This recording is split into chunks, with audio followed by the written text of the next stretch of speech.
Olá, eu sou Rogéria Gomes, jornalista, pesquisadora em dramaturgia brasileira. Estou aqui para falar com vocês sobre alguns dos principais dramaturgos cariocas que tiveram um papel de destaque no cenário artístico brasileiro.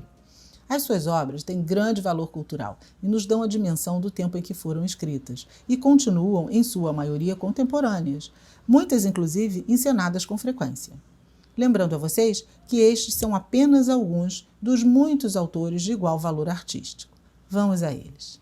Martins Pena nasceu em 1815 no Rio de Janeiro e morreu em Portugal em 1848. Introduziu em suas obras o folclore brasileiro, as festas populares e a música. Seus textos destacam os acontecimentos sociais do Brasil do século XIX, sempre usando o humor como elemento de destaque, além da ironia que também fazia parte de seu traço como autor, considerado por muitos o ponto alto da sua escrita dramatúrgica, embora tenha assinado também alguns textos dramáticos. Escreveu em torno de 30 peças e foi muito influenciado por João Caetano. Martins Pena foi considerado o primeiro dramaturgo de destaque nacional. Utilizava textos simples, ágeis e espontâneos. Foi considerado o Molière brasileiro pela importância artística de sua obra. Entre elas destaca-se O Juiz de Paz na Roça, escrito em 1837, seu primeiro texto. O Judas em Sábado de Aleluia. Um Segredo de Estado. As Casadas Solteiras, As Desgraças de uma Criança, O Noviço, que consta como um dos mais importantes textos do autor e está também entre os mais encenados e conhecidos de sua obra. Esse personagem foi interpretado pela atriz Bibi Ferreira com muito êxito e à época teve grande destaque. Martins Pena ocupou a cadeira 39 da Academia Brasileira de Letras. Machado de Assis. Foi dramaturgo, poeta, crítico teatral e extraordinário escritor. Nasceu em 1839 e morreu em 1908 no Rio de Janeiro. Segundo estudiosos, desde menino, tinha atração pela literatura, apreciava os clássicos e a Bíblia. Trabalhou em vários jornais e revistas e tinha um enorme apreço pelo teatro. Era frequentador assíduo. Foi fundador da Sociedade Artístico-Literária Arcádia Fluminense, local que promovia saraus e tornou-se ponto de encontro dos intelectuais da época. Não foi considerado por muitos um exímio dramaturgo, mas era profundo conhecedor dos elementos cênicos e interessado na criação de um teatro genuinamente brasileiro. Como escritor, deixou uma obra de estimado valor. No entanto, por sua paixão e frequência ao teatro, merece ser lembrado como alguém que valorizou e batalhou pelo teatro brasileiro.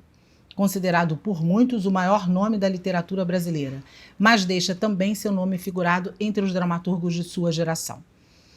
Foi presidente da Academia Brasileira de Letras e entre suas principais obras estão Avental Amanhã Luva, Os Deuses de Casaca, Tu Só Tu, Puro Amor e Lição de Botânica. Arthur Azevedo. Não era carioca, nasceu em 1855 no Maranhão, mas faleceu em 1908 no Rio de Janeiro. O incluo nesse rol de dramaturgos por sua relevância para o teatro nacional.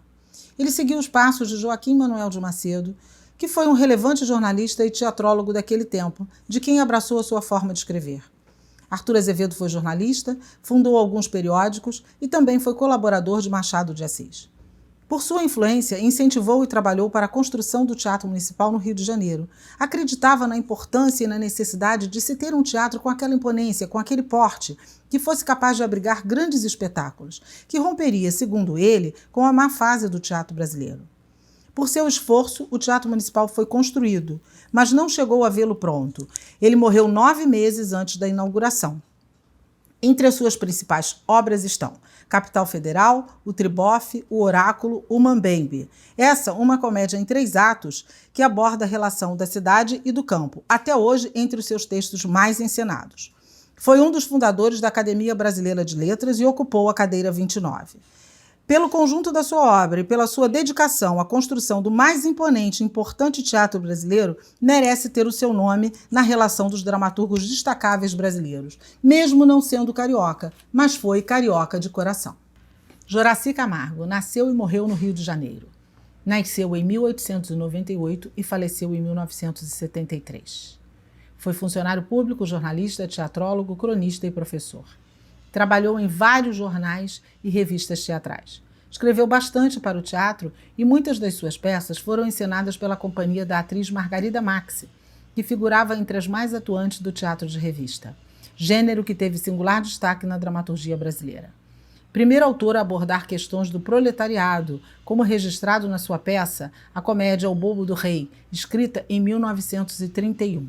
Curiosamente, Juracy Camargo começou sua carreira como dramaturgo motivado por dificuldades financeiras.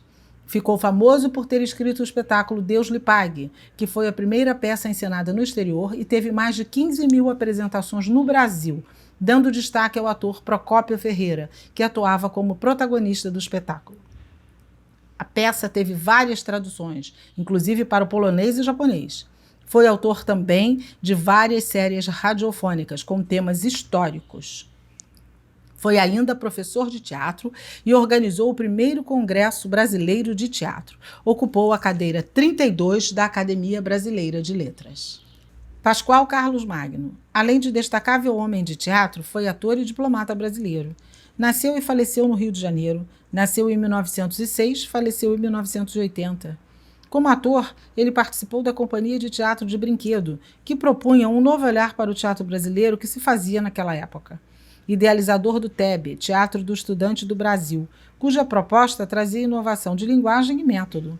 Nessa perspectiva, instituiu-se a figura do diretor teatral, além da retomada de textos clássicos e internacionais. Em sua trajetória, ele revelou grandes nomes da dramaturgia brasileira, muitos ainda em atuação. É lembrado e reconhecido pela criação e promoção das caravanas de teatro que circulavam com apresentações teatrais por todo o Brasil, especialmente pelo interior do país.